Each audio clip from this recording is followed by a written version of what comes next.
Buenas tardes, doctora. Vamos a hablar sobre la catalasa. La catalasa es un catalizador biológico que va a acelerar reacciones biológicas sin consumirse en ese proceso. La catalasa viene de la familia de las galatosidadas, de las beta-galatosidadas. En lugar de producción, estas se producen en la pared del intestino delgado y su producción es más activa en la infancia. Mecanismo de acción. Estas van a actuar mediante hidrólisis, donde van a cortar, se podría decir, dobles enlaces de la lactosa en este caso, para convertirlas en azúcares simples, monosacáridos, que es la glucosa, y la galactosa, y así va a ser mejor absorbidas. Su importancia fisiológica, vamos a ver su correcta digestión de los lácteos. Vamos a continuar con la deficiencia de lactasa, que también es llamada hipolactasia. Esta va a ser una disminución casi total o parcial de la lactasa en los cilios del intestino delgado. Va a ser un problema fisiológico y bioquímico subyacente. También tenemos otro concepto que es la intolerancia a la lactosa, que se va a dar en pacientes con deficiencia de lactasa cuando ingieren la lactosa, que nos va a dar los síntomas de diarrea, hinchazón. Estos van a ser resultados de la mala absorción. Posteriormente tenemos el metabolismo de la lactosa. Primero vamos a ingerir, luego posteriormente se va a ir al intestino delgado, ahí va a tener la descomposición y va a dar la galactosa y la glucosa. Al tener ese déficit vamos a decir que vamos a ingerir, se va a ir al intestino delgado. Posteriormente, al no tener esta buena descomposición, van a ir como que pedazos de lactosa al colon. En el colon nos van a producir lo que van a ser gases y compuestos de ácidos de cadenas cortas. Posteriormente nos va a dar los síntomas que van a ser diarrea, flatulencias, dolor abdominal. En los tipos de deficiencia vamos a tener principalmente la primaria, que es la hipolactasia en adultos. Se va a dar cuando la persona no tiene las mutaciones para seguir produciendo lactasa. Los síntomas van a aparecer de manera tardía en jóvenes y adultos. Y eso nos va a producir una deficiencia de lactasa, ya que va a producir que no se dé una buena absorción de lo que es la lactosa en una dieta habitual. Vamos a continuar con la secundaria, o también llamada la adquirida. Se va a dar con cualquier daño que se dé en el intestino delgado.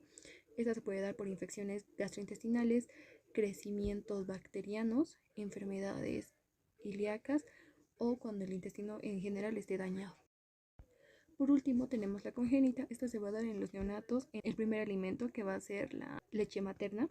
Esta es una de las enfermedades más raras que se dan en los recién nacidos y es cuando el niño no va a tener en total inactividad de la enzima que va a producir lo que va a ser lactasa. La fisiopatología de la enzima lactasa es la intolerancia a la lactosa. Esto puede ocurrir por distintas causas. Primero tenemos a la causa primaria. Esta es congénita y ocurre cuando el paciente desde nacimiento no puede producir la enzima lactasa o la produce en muy baja cantidad. Esto ocurre ya que el paciente hereda un gen de los padres que impide que el organismo produzca esa enzima. La segunda causa es la secundaria o adquirida por el paciente. Esto ocurre cuando el paciente tiene alguna enfermedad en el tracto gastrointestinal que hace que no pueda producir eh, esta enzima y no pueda absorber la lactosa. Esto ocurre porque hay un daño en el revestimiento gastrointestinal, ya que el paciente tiene alguna enfermedad como la gastroenteritis que daña el tracto gastrointestinal y no puede absorber la lactosa.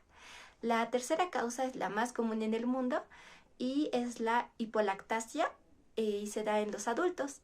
Esto ocurre ya que nuestro organismo absorbe más lactosa en el periodo de que somos niños, es decir, aproximadamente hasta los 12 años, ya que nuestro cuerpo está en periodo de crecimiento.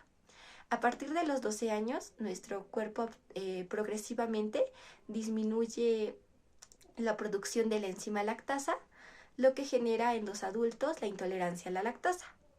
El mecanismo de acción de esta enzima ocurre que cuando la lactosa no puede ser digerida, esta aumenta la presión osmótica dentro del intestino grueso y delgado, absorbiendo y haciendo que éste absorba más agua.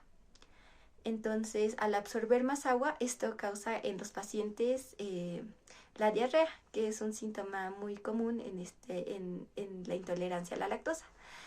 También, al no ser digerida la lactosa, hace que se fermente dentro de los intestinos y bote distintos gases como hidróxido, dióxido de carbono, lo que hace que el paciente también sienta muchos gases.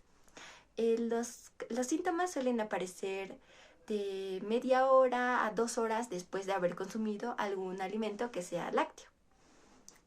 Los síntomas suelen ser principalmente la distensión abdominal, que el estómago se hincha mucho más de lo normal, los dolores estomacales, también los gases, la diarrea y el sentimiento de náuseas del paciente. Es esto. En un medio de diagnóstico, cuando una persona presenta síntomas después de consumir lácteos como dolor abdominal, el médico sospecha intolerancia a la lactosa y utiliza 3 pruebas para confirmar un diagnóstico específico. El primero, el test de hidrógeno aspirado. El paciente toma una bebida con lactosa y luego se mide el hidrógeno en el aire que exhala. Si hay niveles altos, significa que la lactosa no se digirió correctamente. Como segundo lugar, tenemos a la prueba de tolerancia a la lactosa, que se mide la cantidad de glucosa en la sangre después de consumir lactosa. Y si no aumenta, indica deficiencia de lactasa.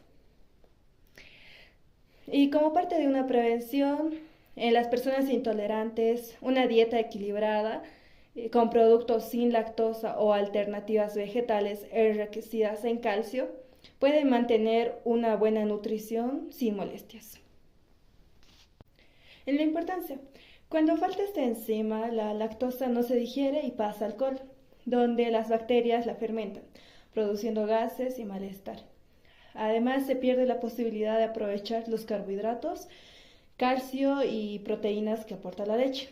Por eso, la lactasa no solo ayuda a la digestión, sino que favorece el crecimiento, la energía y la salud ósea, especialmente en niños y jóvenes.